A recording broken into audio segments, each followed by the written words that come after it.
Hi guys, welcome back to my channel. Today I have a very special guest with me named Stella. She is from Uganda and she is running an organization for women and youth in Uganda. Let's go talk to Stella and find out why she started this organization, what happened in her youth, in her childhood that prompted her to start an organization to help others. Hi Stella, how are you? I'm fine. How are you, dear? I'm good, thank you. So nice of you to be here. Please tell us about yourself and tell us about the organization that you have and what you do there. I'm very glad. This is Stellah Namukasa. I'm 34 years old and I'm a mother of four, two girls and two boys. I'm a certified project planner and management. So here is Stellah.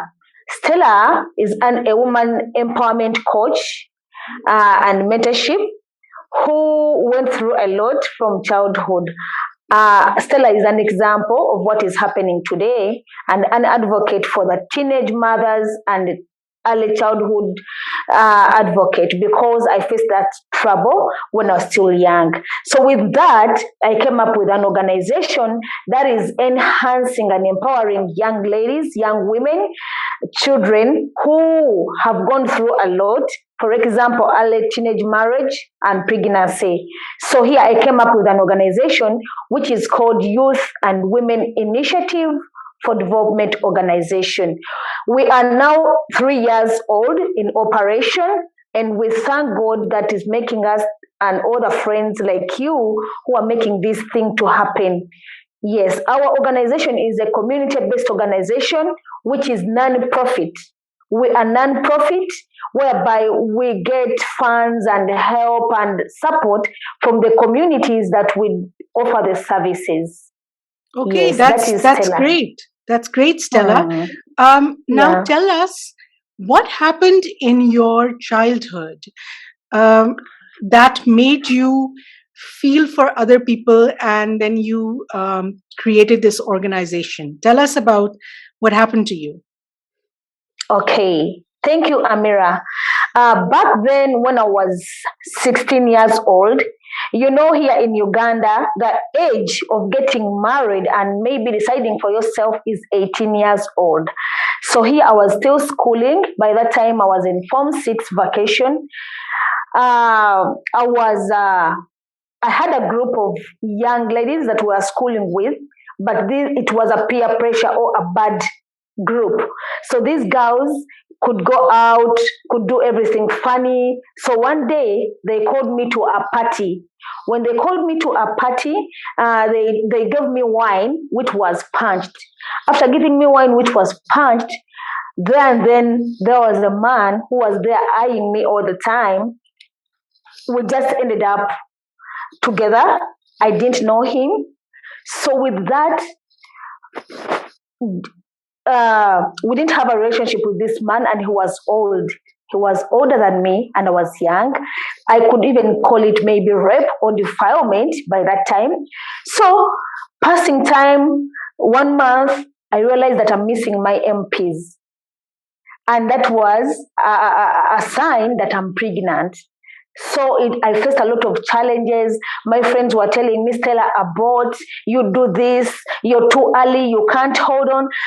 The studies and everything, I was like, what can I do? I was so green. So my family came to know about the issue. They had to chase me away because here in our country, if you get pregnant when you're still at home, you're looked at as a how can I say, a misfortune. You get it? You're a bad omen in the family. So they had to chase me away. I couldn't continue. So wait a second, Stella. I'm sorry to interrupt you, but tell me something. When you got raped, did you actually go and tell your family about it, or did you just speak to your friends about it? What happened? I felt so bad. By the way, I got sick and I never told my parents. I only talked to those friends of mine and I shared the thing with them. I felt a lot of shame. I had to run away from home for some time. I never returned home. I ran away from home and went to these girls, the friends of mine, and I stayed there for almost a month because I felt so bad afterwards. I got sick. After that 1 month, I realized that I missed my periods. So I couldn't share anything with my parents. I pretended. My mom started looking for me, got my pictures, started looking for me from everywhere, from all the friends she knew. And here is where she landed on me and told me, Stella, come and we go back home. What's the problem? I'm like, no, I was just resting. I pretended, Amira, I pretended. So going home, this thing was growing. I started changing the diet. I started vomiting, falling sick, growing fat. My mom was like, what is happening to Stella? So the moment she started suspecting me, and even all the villagers were like pinpointing me, this girl, she's pregnant. I felt so bad. So when the friend of my mom came to her, like, Mom, don't you see that your girl is pregnant? Oh, that was the beginning of my curse and everything and torture. When Mom landed on me that I'm pregnant, she just told me, move out of my family, move and go. Oh, she told you to leave the home. She told you to leave home. To leave home and go and find my husband and don't find my life. And I was very young. My dad was very rude, whereby he denounced me even that I'm no longer a family member. So did you tell your parents that you were raped and that you did not do this on your own? Actually, my mom, my parents never gave me time to explain. They never listened to anything I was telling them. They were like, you're lying, this is trash, you knew everything. Because I was like, please, can you give me a chance? They were like, don't tell us anything, just move away, you are a curse, you are what? They just cursed me and they never listened to everything that I was telling them. Okay. So that means that in your village, obviously, this is seen as a very, very bad thing. Yes. And people shun you. So your mom and your dad had to kick you out of the house. Yes, my dear. Then what did you do? After kicking me out of the family, I went to my friend. My friend by that time was called Jackie. I ran to her because she's the one even who led me to that party where we went and I got this trouble. I told her, Jackie, you see now I'm pregnant. What can I do? The only thing she told me was, Stella, abort that baby. You're not going to hold it because you still have to go back to school. Okay. That is what she told me. After telling me that, Amira, I said no because I've seen people dying. I've seen young girls dying trying to abort. I was like, no, I ran away from that place and went on the streets. So is it legal to abort in your country? Here in our country, it's not legal. It's very bad. It's bad and it is condemned. Yes, because even that bill is not yet signed by our president. Okay, so you would have to do this in an illegal way, and they don't do it properly in a safe way, and that's why you didn't want to abort. Yes, because I've seen girls dying trying to abort. Okay. So I wanted my life, and I was like, no, let me try. Let me try to keep this baby, but I never had anything. I had never had medication. I never had any help. A pregnant woman, what she goes through. I never had any support because even this friend of mine chased me away and was like, okay, go. If you don't want, you're going to bring trouble to me. They're going to imprison us. Oh, no. She just chased me away. So where did you go then? I went to the streets, Amira. I went to the streets and hid from there. I pretended like as if I'm mad. Oh, no. Yes, I pretended as if I'm mad. I could go beg, please, can I do some work here? Can I do some work there? And everyone was like, this young girl, you look smart. What happened? What is the problem? And I couldn't share the story because here in Uganda, the moment they get to know that you're young and you're pregnant, it is a very big case. There is a way they take you to be a criminal. Right. So I pretended until, Amira, it's a long story. I pretended That by then it went up to 6 months wandering on the streets. I ran to Entebbe. There was a friend. She also chased me away because she never had food and everything. Even the parents were like, you take that girl, she's going to bring us problems. So I ended like that. So Stella, you were sleeping on the street? Yes, my dear, I was sleeping on the street. I had my dresses in a small bag and a lace which was given to me by an old woman. She gave me a lace. It's a long, something like a towel. It's long, you wrap it. So I could cover myself when I see people, especially by that time I went to Kampala, Machindye zone. Okay. Yes, Kampala Machindye zone. So I went to always busy places. For example, the markets. I could hide myself, especially those nights. Those market women go away, so I could sleep under their stalls until it is morning. Then I wake up. How was the baby born? Okay, now the baby was born like this, not on the streets. In that place where I was hiding, there was a friend of my mom. She saw me and she was like, until the girl of Mrs. So and so, I'm hiding my mother's names. Right. So she was like, yes, I'm the one. You came all the way from Mukono to Kampala. And I was like, yes, they chased me away because I'm pregnant, blah, blah, blah. How old is the pregnancy? I'm like, I don't know, but I think it is now 8 months. Oh my God, you girl, you are about to give birth. The woman rushed me to a clinic. It is up there in Machindye. It is called MHM. And it said, Wanange, you help this girl. She doesn't have anything. She has never taken medicine. She has never even got antenatal care. But she's telling me the pregnancy is 8 months. Now, when that antenatal woman came, or nurse, she was like, this girl is about to give birth. She can't make 9 months because it is gravid. They call it gravimo. Yeah, the first pregnancy. Okay. And she's young, so she's not going to make 9 months. It's around 8. Oh, I cried, Amira. So this woman talked to the nurse and was like, please help her with anything. I'll just bring some little stuff I have so that the baby is safe. The nurse told me, be patient, be calm, you're going to give birth. It was a tug of war, Amira. So I didn't give my baby on the streets. I was helped by just a friend of my mom who found me there in the markets. And she's still alive, and even the nurse is still alive who helped me. And they are seeing a different Stella, and my baby is now grown up. Yes, so I gave birth from there, but it was a tug of war. It was a tug of war. You know, being a teenager, you don't know anything. You didn't go for antenatal. A lot of questions, a lot of abuses. Oh my God.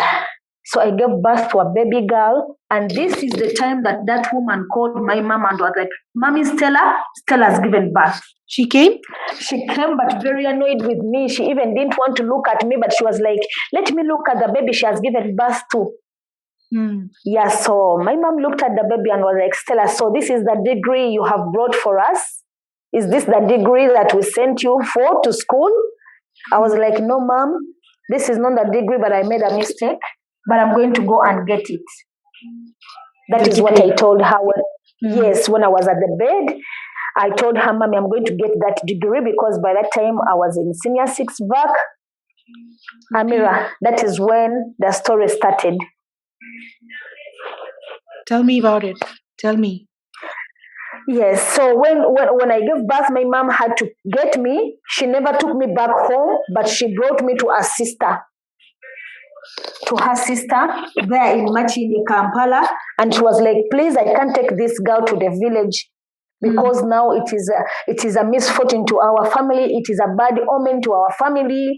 And even for her future, let her first hide from this place, so that her baby grows a little bit, 6 months. Then we see where we can put her. I faced a lot of challenges. Not until my brother came for rescue and was like, Stella, I'm going to take care of this baby and I want you to go back to school. He nursed the baby, he gave me everything and told me, Stella, if this baby is 1 year, please, I want you to join the university. So he paid for my tuition. I applied, and Makerere gave me Makerere University. So I went there and pursued my project planning and management. And by 2010, that is when I graduated. I started advocating for the young girls, the young teenagers, because I got so many stories from teenagers and girls who were joining the university telling me, you know what, I have a baby, you know, this and this. And I was like, oh. So it is from those girls' stories and the experiences that I got an idea, and I was like, no, so we have to come up with this plight to address the plight of teenagers. I wrote down my project. That was 2010.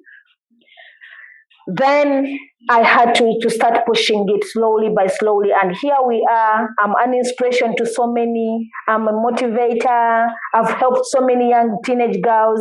I'm preventing girls from getting pregnant before school. If some girl does get pregnant before she's out of school, how does your organization, how do you help her? We don't have a lot, but we always motivate and counsel these girls. Even we engage sometimes the LOCs, those, because some cases are always at the police.